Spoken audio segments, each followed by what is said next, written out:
গুলিকাণ্ড গতকাল গভীর রাতে এবং বাংলাদেশি নাগরিকদেরও তাতে মৃত্যু হয়েছে এবং আপনি কিছুদিন আগেও বলেছেন যে সরকার একটা অ্যাকশন হয়ে গেছে। কিছুদিন আগেই দেখা গেল রামপুরহাট, আবার আজকে কলকাতাতে হোটেলগুলোতে আগুন লাগার ঘটনা এবং মারা যাওয়া। প্রথম কথা, যারা মারা গিয়েছেন তাদের পরিবার পরিজন, তাদের প্রতি সমবেদনা, তাদের প্রতি পরিপূর্ণ সম্মান। এ তো মানে ভাষা দিয়ে জীবন চলে যাওয়া তো কোনোভাবেই মানে তার কোনো জীবন যে হারালেন বা যার পরিবারের লোক জীবন হারালেন, এরমভাবে জীবন হারালেন, এ কোনো ভাষা দিয়ে দুঃখ প্রকাশ করা যায় না। কিন্তু সরকারকে, আপনি রামপুরহাটের কথাও বললেন, অবিলম্বে ক্র্যাকডাউন জরুরি। মানে যেহেতু সরকার এসেছে, আগের সরকার তো ফেল করেছে বলেই নতুন সরকার এসেছে।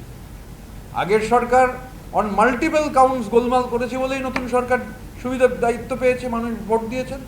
তাহলে নতুন সরকারকে তো এনশিওর করতে হবে। হয়ে গেল তো 100 দিন, এখন তো আর মানে প্রাথমিক 100 দিন যেহেতু অতিক্রান্ত, এই ধরনের ঘটনায় নতুন সরকারকে স্ট্রিনজেন্ট মেজার নিতে হবে, ক্র্যাকডাউন করতে হবে।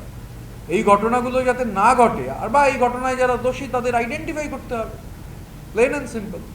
সেনার বিরুদ্ধে কথা বলা, ধর্মীয় ভাবাবেগে আঘাত দেওয়া, মহামৈত্রের বিরুদ্ধে অবশেষে গ্রেফতারি পরোয়ানা জারি করল কৃষ্ণনগর আদালত। একাধিকবার ডেকে পাঠানো হয়েছে, কিন্তু তিনি হাজিরা দেননি, আজকে গ্রেফতারি পরোয়ানা দেন। এখন দেখুন, আদালত কাউকে যদি ডেকে পাঠায়, আমাদের দেশে তো আইন কানুন রয়েছে, যা নিয়ম আছে, কনস্টিটিউশনাল যে ফ্রেমওয়ার্ক, আমাদের লিগাল যে ফ্রেমওয়ার্ক, তাতে যদি আদালত সমন দেয়, কেউ যদি না যান, তাহলে তো নর্মাল যে গ্রেপ্তারি পরোয়ানা জারি হবে। মানে এখন হয়তো মহুয়া দেবী গত 15 বছরের ধারাবাহিকতাটা থেকে বেরোতে পারেননি, মানে হয়তো সেই কারণে হয়তো মনে করেছেন যাওয়ার দরকার নেই। কিন্তু এটা তো খুব নর্মাল। আপনি যদি আদালতের, ধরুন আদালত সমন দিলে আপনি একদিন মানে চাইতে পারেন, এক্সেমশন চাইতে পারেন, এক্সেমশন গ্রান্টেড হলো। কিন্তু যদি এক্সেমশন না দেয় আদালত, আর আপনি দিনের পর দিন হাজিরা না দেন, তাহলে তো সমন জারি হবে। এটা তো ন্যাচারাল ব্যাপার। সেনার বিরুদ্ধে বা ধর্মীয় ভাবাবেগ নিয়ে কথা বলা, সেটাও কি একজন সাংসদ, জনপ্রতিনিধির মতো ব্যক্তির ব্যাপার?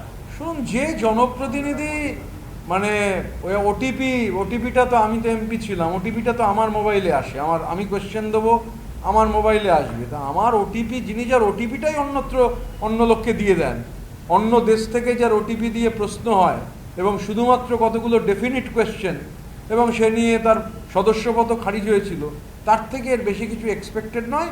উনি বিভিন্ন জায়গায় একটু বক্তৃতা করতে ভালোবাসেন, কিন্তু ওনার সদস্যপদ কেন গেছিল সবাই জানে, ওনার সদস্যপদ চলে যাওয়ার কারণ কি ছিল, তো এভরিবডি নোজ। সুতরাং উনি সেনার বিরুদ্ধে বা ধর্মীয় ভাবাবেগে আঘাত দিচ্ছেন, এতে অবাক হওয়ার কিছু তো আমি দেখছি না।